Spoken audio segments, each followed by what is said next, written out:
بسم اللہ الرحمن الرحیم۔ محترم ناظرین و سامعین و ویورز، السلام علیکم ورحمۃ اللہ وبرکاتہ۔ امید ہے اب اللہ تعالیٰ کے فضل و کرم سے خیریت سے ہوں گے۔ اللہ تعالیٰ آپ کو، آپ کے اہل خانہ کو ہمیشہ اپنی زمان میں رکھے، آمین۔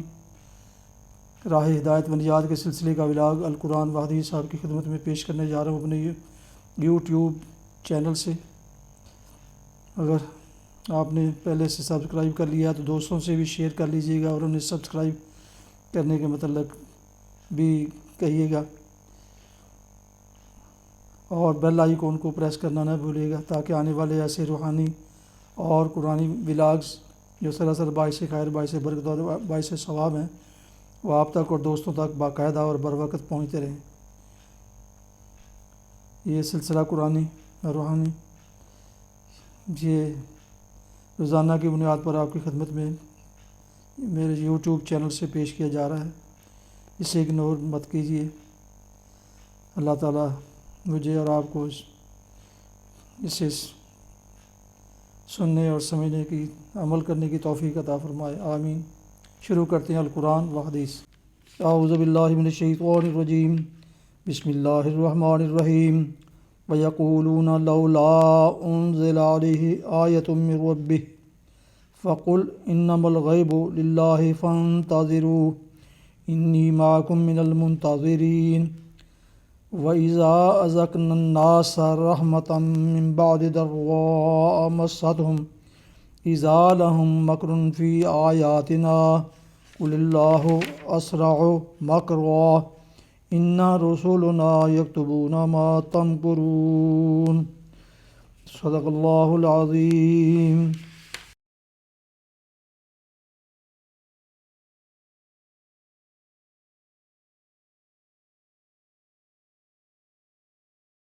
سورہ یونس کی آیات مبارکہ 20 اور 21 کی تلاوت پیش کی گئی، جس کا اردو ترجمہ پیش کرتا ہوں۔ وَيَقُولُونَ لَوْلَا أُنزِلَ عَلَيْهِ آيَةٌ مِّن رَّبِّهِ، اور یہ جو وہ کہتے ہیں کہ اس نبی پر اس کے رب کی طرف سے کوئی نشانی کیوں نہ اتاری گئی، تو ان سے کہیے غیب کا مالک کو مختار تو اللہ ہی ہے۔ اچھا انتظار کرو، میں بھی تمہارے ساتھ انتظار کرتا ہوں۔ لوگوں کا حال یہ ہے کہ مصیبت کے بعد جب ہم ان کو رحمت کا مزہ چکھاتے ہیں تو فوراً ہی وہ ہماری نشانیوں کے معاملہ میں چال بازیاں شروع کر دیتے ہیں۔ ان سے کہیے اللہ اپنی چال میں تم سے زیادہ تیز ہے، اس کے فرشتے تمہاری سب مکاریوں کو قلم بند کر رہے ہیں۔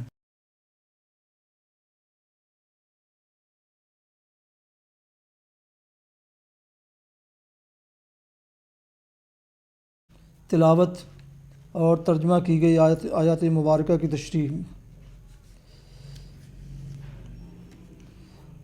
اور یہ جو وہ کہتے ہیں کہ اس نبی پر اس کے رب کی طرف سے کوئی نشانی کیوں نہ اتاری گئی، یعنی اس بات کی نشانی کہ یہ واقعی نبی برحق ہے اور جو کچھ پیش کر رہا ہے وہ بالکل درست ہے۔ اس سلسلہ میں یہ بات پیش نظر رہے کہ نشانی کے لیے ان کا یہ مطالبہ کچھ اس بنا پر نہ تھا کہ وہ سچے دل سے دعوت حق کو قبول کرنے اور اس کے تقاضوں کے مطابق اپنے اخلاق کو، عادت کو، نظام معاشرت اور تمدن کو، غرض اپنی پوری زندگی کو ڈھال لینے کے لیے تیار تھے، اور بس اس وجہ سے ٹھہرے ہوئے تھے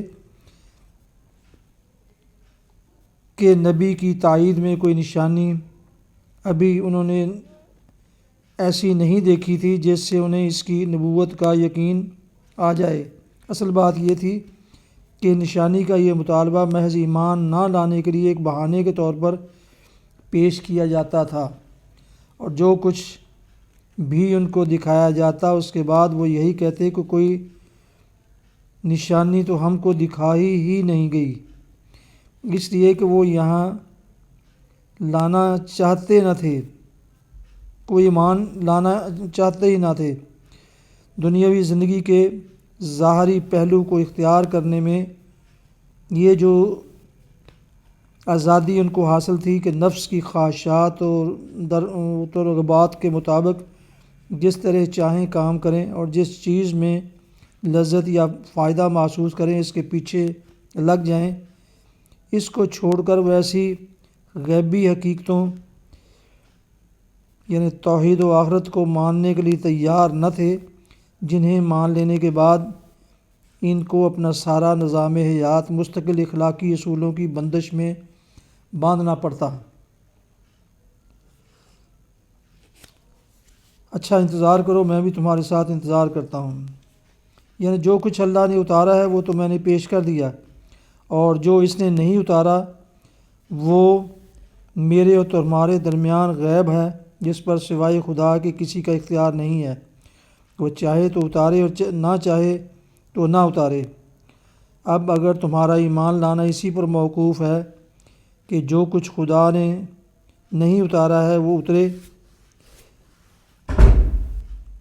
تو اس کے انتظار میں بیٹھے رہو، میں بھی دیکھوں گا کہ تمہاری یہ ضد پوری کی جاتی ہے یا نہیں۔ فوراً ہی وہ ہماری نشانیوں کے معاملہ میں چال بازیاں شروع کر دیتے ہیں۔ یہ پھر اسی قحط کی طرف اشارہ ہے جس کا ذکر آیات نمبر 11 اور 12 میں گزر چکا ہے۔ مطلب یہ ہے کہ تم نشانی آخر کس منہ سے مانگتے ہو؟ ابھی جو قحط تم پر گزرا ہے اس میں تم اپنے ان معبودوں سے مایوس ہو گئے تھے جنہیں تم نے اللہ کے ہاں اپنا سفارشی ٹھہرا رکھا تھا،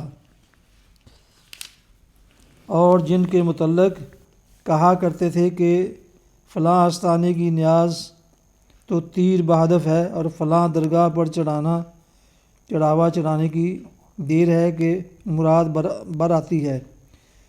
تم نے دیکھ لیا کہ ان نام نہاد خداؤں کے ہاتھ میں کچھ نہیں ہے، اور سارے اختیارات کا مالک صرف اللہ ہے۔ اسی وجہ سے تو آخرکار تم اللہ ہی سے دعائیں مانگنے لگے تھے۔ کیا یہ کافی نشانی نہ تھی کہ تمہیں اس تعلیم کے برحق ہونے کا یقین آ جاتا جو محمد صلی اللہ علیہ وسلم تم کو دے رہے ہیں؟ مگر اس نشانی کو دیکھ کر تم نے کیا کیا؟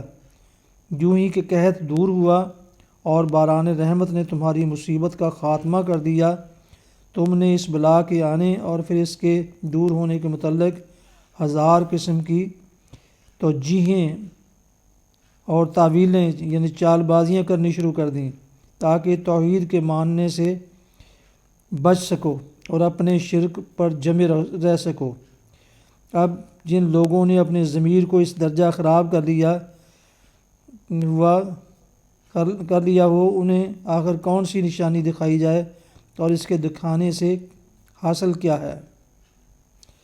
اس کے فرشتے تمہاری سب مکاریوں کو قلم بند کر رہے ہیں۔ اللہ کی چال سے مراد یہ ہے کہ اگر تم حقیقت کو نہیں مانتے اور اس کے مطابق اپنا رویہ درست نہیں کرتے تو وہ تمہیں اسی باغیانہ روش پر چلتے رہنے کی چھوٹ دے گا، تم کو جیتے جی اپنے رزق اور اپنی نعمتوں سے نوازتا رہے گا، جس سے تمہارا نشہ زندگانی یوں ہی تمہیں مست کیے رکھے گا، اور اس مستی کے دوران میں جو کچھ تم کرو گے وہ سب اللہ کے فرشتے خاموشی کے ساتھ بیٹھے لکھتے رہیں گے، حتیٰ کہ اچانک موت کا پیغام آ جائے گا اور تم اپنے کرتوتوں کا حساب دینے کے لیے دھر لیے جاؤ گے۔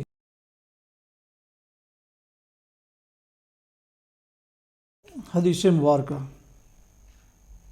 حضرت شکل بن حمید رضی اللہ عنہ بیان کرتے ہیں کہ میں نے عرض کیا، یا رسول اللہ صلی اللہ علیہ وسلم، مجھے کوئی دعا سکھلائیں۔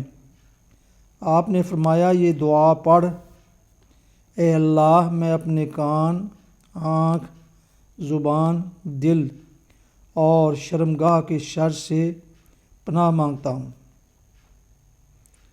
یہ حدیث ہے حسن، سنن ابی داؤد، کتاب الصلاۃ، حدیث نمبر 1551۔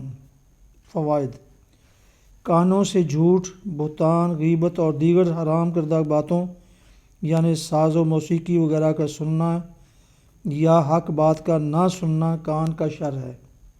آنکھوں سے لوگوں کے عیبوں کو، نامحرم عورتوں کو اور دیگر محرمات کو دیکھنا یا کائنات میں بکھرے ہوئے دلائل قدرت کا مشاہدہ نہ کرنا آنکھوں کا شر ہے۔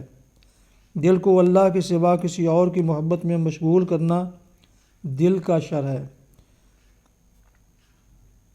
منی وہ لیسدار ربوت ہے جو شہوت پوری کرنے کے بعد مرد کے ذکر سے نکلتی ہے۔ یہاں مراد شرمگاہ ہے، اور شرمگاہ کا شر یہ ہے کہ اس کا استعمال غلط جگہ پر کیا جائے۔ مطلب یہ ہوا کہ کانوں، آنکھوں، زبان، دل اور شرمگاہ تمام اعضاء کی اس طرح حفاظت کی جائے کہ ان کا استعمال اللہ کی رضا کے مطابق ہو، کیونکہ ان کا غلط استعمال انسان کو عند اللہ مجرم بنا دیتا ہے۔ قیامت والے دن اس سے ان چیزوں کی باز پرس ہوگی۔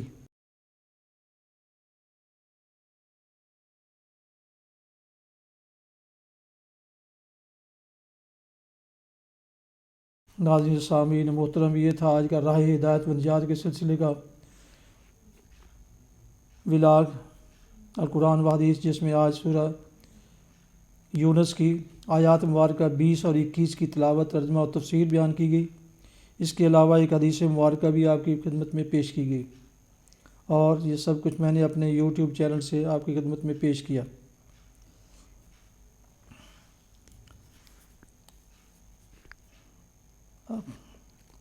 اللہ تعالیٰ آپ کا حامی و ناصر ہو۔ اللہ تعالیٰ آپ کو، آپ کے اہل خانہ کو ہمیشہ اپنے حفظ و امان میں رکھے، آمین۔ اپنی دعاؤں میں پاک وطن، والدین، آباء و اجداد، اعزاء و اقارب، دوست و احباب کے علاوہ اس ناشیز کو بھی ان میں شامل فرمائیں تو انتہائی شکر گزار ہوں گا۔ آج کا ولاگ یہیں ختم کرتے ہیں کہ آپ اور آپ کے اہل خانہ جہاں بھی رہیں خوش رہیں، شاد باد رہیں، آمین۔ السلام علیکم ورحمۃ اللہ وبرکاتہ۔ پاکستان زندہ باد۔ اللہ حافظ۔